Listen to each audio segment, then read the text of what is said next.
बहुत समय पहले की बात है। वर्धमान नामक नगर में दंतिल नाम का व्यापारी रहता था। अथक परिश्रम, लगन और कुशलता के कारण उसका व्यापार दिन दूनी रात चौगुनी वृद्धि कर रहा था। राज्य का राजा भी उससे बहुत प्रसन्न था, इसलिए प्रायः परामर्श हेतु उसे बुलाया करता था। राजा से निकटता के कारण दंतिल के महल में आने जाने पर कोई रोक टोक नहीं थी। वह पूर्ण अधिकार के साथ बेरोक टोक महल में विचरण किया करता था। महल के समस्त सेवक उसका बहुत सम्मान करते थे। दंतिल की एक सुंदर कन्या था जो विवाह योग्य हो चुकी थी।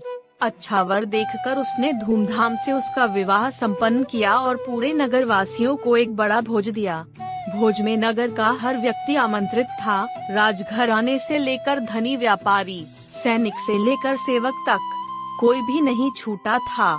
राजा के महल में झाड़ू लगाने वाला एक सेवक भी भोज में आया हुआ था।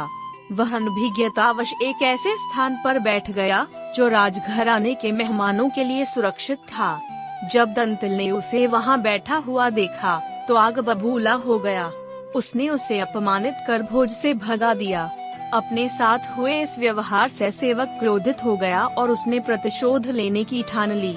अगले दिन राजा के कक्ष में झाड़ू लगाते समय जब उसने देखा कि राजा अर्धनिद्रा की स्थिति में है तो बड़बड़ाना शुरू कर दिया। ये दंतिल व्यापारी इतना गिर गया है कि रानी से दुर्व्यवहार करने लगा है। राजा ने जब ये बात सुनी तो तत्काल आंखें खोल दी। उठकर उसने सेवक से पूछा, जो तुम कह रहे हो क्या वो सच है? सेवक कहने लगा, महाराज, मैं कल रात ठीक से सो नहीं पाया, इसलिए नींद में कुछ भी बड़बड़ा रहा हूँ। मुझे क्षमा करें, मुझे क्षमा करें। राजा उस समय मौन रहा, किंतु सेवक के जाने के बाद उसकी कई बातों पर विचार करने लगा। उसे उनकी सत्यता पर पूर्ण विश्वास नहीं था, लेकिन मन में दंतिल के प्रति संदेह का भाव उत्पन्न हो चुका था।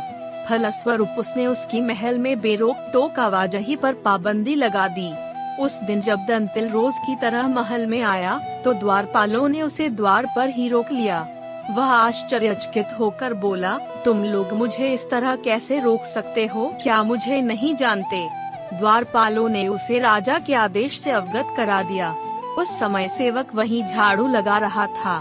वह दंतिल पर व्यंग्यबाण छोड़ते हुए बोला, अरे द्वारपालों, तुम लोग इन्हें नहीं जानते।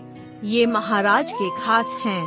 इनका इतना रुतबा है कि ये किसी को भी कहीं से भी भगा सकते हैं। मुझे कल इन्होंने अपने भोज से अपमानित कर भगा दिया था। कहीं तुम लोगों को महल से ना भगा दें। सेवक की बात सुनकर दंतिल समझ गया कि हो ना हो जो उसके साथ हो रहा है उसमें इस सेवक का ही हाथ है। उस समय तो वह वहाँ से चला गया, किंतु कुछ दिनों बाद उसने सेवक को अपने घर में बुलाया, उसका खूब आदर सत्कार किया, उसे शानदार भोजन करवाया और ढेरों उपहार देकर विदा किया। जाते समय उसने सेवक से क्षमा भी मांगी, मुझे क्षमा करना मित्र, उस दिन मुझे तुमसे वैसा व्यवहार नहीं करना चाहिए था। इतनी आवभगत से सेवक पहले ही प्रसन्न हो चुका था। दंतिल के क्षमा मांगने पर उसका मन द्रवित हो गया। वह बोला, हम दोनों ने एक दूसरे के साथ गलत किया है, किंतु वह अतीत था और हमें अतीत की बातें भूल जानी चाहिए।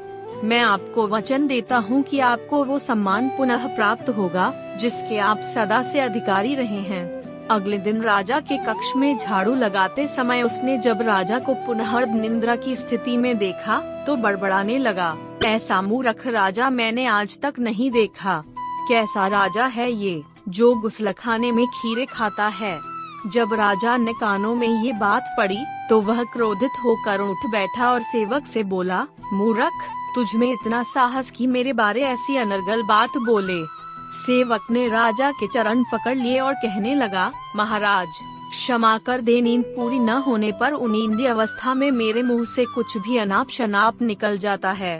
राजा ने उसे क्षमा कर दिया। सेवक कक्ष से बाहर चला गया।